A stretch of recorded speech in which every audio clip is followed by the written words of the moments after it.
एक बार की बात है। एक गांव में एक गरीब किसान अपनी पत्नी के साथ रहता था। उसके पास एक गाय और थोड़ी सी खेती करने के लिए ज़मीन थी, जहां वह दिन भर अपने खेतों में काम करता था। तब कहीं जाकर उसे खाने के लिए अनाज मिल पाता था। इस तरह से किसान अपना किसी तरह जीवन गुजारा करता था। इस कारण से किसान की पत्नी हमेशा अपने भाग्य को कोसती रहती थी, बिना जाने किस जन्म का पाप इस जन्म में भरना पड़ रहा है, जो कि गरीबी में जीवन जीना पड़ रहा है। पत्नी की बातें सुनकर किसान मन ही मन खुद को और अपने भाग्य को कोसता रहता था कि जाने कब उसके किस्मत के भाग्य बदलेंगे। एक दिन की बात है, दोपहर का समय था। किसान खेत से आकर अपने घर पर अपनी पत्नी के साथ खाना खाने जा रहा था कि इतने में साधु महाराज भिक्षा मांगते हुए उसके दरवाजे पर आ पहुँचे और भिक्षा मांगने लगे। तो इतने में किसान घर के बाहर आया और बोला, साधु महाराज, हम कभी पहले से इतने गरीब हैं और किसी तरह अपना जीवन गुजार रहे हैं, और ऐसे में हम आपको कहाँ से दान दें? हमारा साथ तो ऊपर वाला भी छोड़ चुका है। गरीब किसान की बातें सुनकर साधु महाराज उसकी स्थिति को समझ चुके थे और बोले, क्या तुम सच में अपने आप को गरीब मानते हो? ईश्वर पर से तुम्हारा विश्वास उठ गया है? हाँ। तो साधु की बातों को सुनकर किसान ने हामी भर दी और किसान बोला, हाँ महाराज, हमारे साथ कुछ ऐसा ही है। अब आप ही चाहो तो आपके आशीर्वाद से शायद हमारी किस्मत बदल जाए।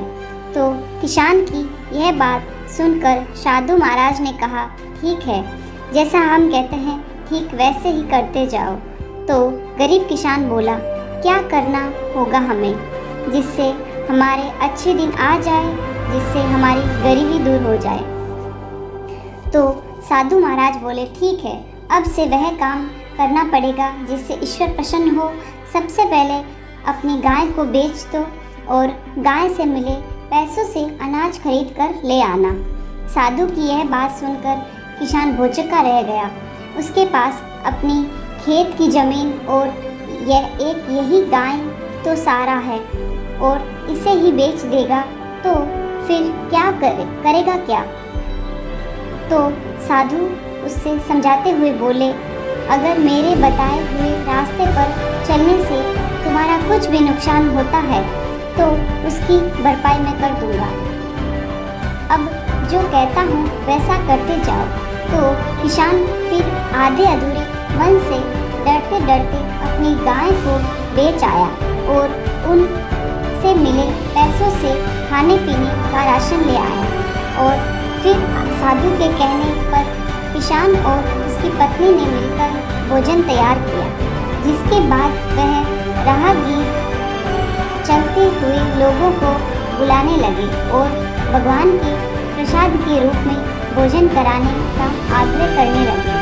फिर जो भी उधर से गुजरता किसान उन्हें भरपेट भोजन कराते, जिससे राहगीर काफ़ी खुश होते और फिर उन्हें इस नेक कार्य के लिए ढेर सारा आशीर्वाद और अपनी इच्छा अनुसार धन भी देते, जिससे वह फिर से मिले पैसों से लोगों को भोजन कराते।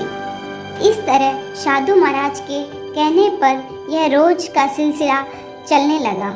हर दिन गरीब किसान को मिले पैसों से भोजन प्रबंध करते, जिससे राह चलते लोग प्रतिदिन उसके यहाँ भोजन करते और दान के रूप में किसान को कुछ न कुछ धन जरूर देते जाते, जिससे गरीब किसान के दान की बात धीरे धीरे दूर दूर तक फैलने लगी। फिर धीरे धीरे बड़े बड़े नगरों को सेठ, साहूकार, व्यापारी, राज दरबारी, जो कोई भी उस गांव से गुजरता उस किसान के यहाँ ही भोजन करता, और बदले में किसान को इन महान कार्यों के लिए ढेर सारा धन भी दे जाते, जिससे धीरे धीरे गरीब किसान मिले पैसों से अमीर होने लगा और अब एक गाय के बदले कई ढेर सारी गाय खरीद लाए और अपने भोजन कार्य को भी बढ़ाने लगा। अब किसान मन ही मन खुश होने लगा था। उसे अब अपने बदलते किस्मत पर भी भरोसा होने लगा था, जिससे बदलते देखकर साधु महाराज किसान का हाल पूछते हुए बोले, अब बताओ, तुम भी वही गरीब किसान हो या यहाँ भी दिन रात मेहनत करते हो और ईश्वर के बताए हुए पुण्य के मार्ग पर चलते हुए लोगों को भोजन कराते हो, जिससे अब ईश्वर भी तुमसे प्रसन्न है। पहले जहाँ खुद के मेहनत करते थे तो खुद के लिए सोचते थे, लेकिन अब दूसरों की भलाई के बारे में सोचने लगे हो, तो ईश्वर भी अब तुम्हारी नेक कार्य में तुम्हारा साथ देते हैं। यानी हम सभी ईश्वर को कोसते तो ज़रूर है, लेकिन ईश्वर के बताए मार्ग पर चल नहीं सकते। ईश्वर के पाने के लिए हर कोई इच्छा तो रखता ज़रूर है, लेकिन पहले ईश्वर से आशीर्वाद पाने के लिए खुद को वैसा बनना पड़ता है। यानी हम जैसा करते हैं, हमारे कर्मों के अनुसार ही हमारे भाग्य का निर्धारण होता है। साधु की ये बात को सुनकर किसान को अब समझ में आ गया था, अगर सच में जीवन में अमीर बनना है तो सबसे पहले हमें अपनी सोच बदलनी होगी। अपने लिए तो हर कोई जीता है, यदि हम दूसरों के लिए जीना शुरू करते हैं तो ईश्वर भी हमारी सहायता जरूर करते हैं। कहानी से शिक्षा। कहानी से हम सभी को यही शिक्षा मिलती है कि हमें अपने भाग्य और किस्मत के भरोसे रहकर खुद को कोसने के बजाय हमें लोगों के लिए यदि जीना शुरू करते हैं तो निश्चित ही ईश्वर हमारे साथ हमेशा होता है। और ऐसा हम तभी कर सकते हैं जब हम अपनी सोच से बाहर निकलकर दूसरों के लिए जीना शुरू करते हैं। हमारे समाज में ऐसे अनेक महापुरुषों के उदाहरण मिल जाएंगे जो कि इस समाज के लिए जिए हैं, जिस कारण से उन्हें हम में कोई नहीं जानता है।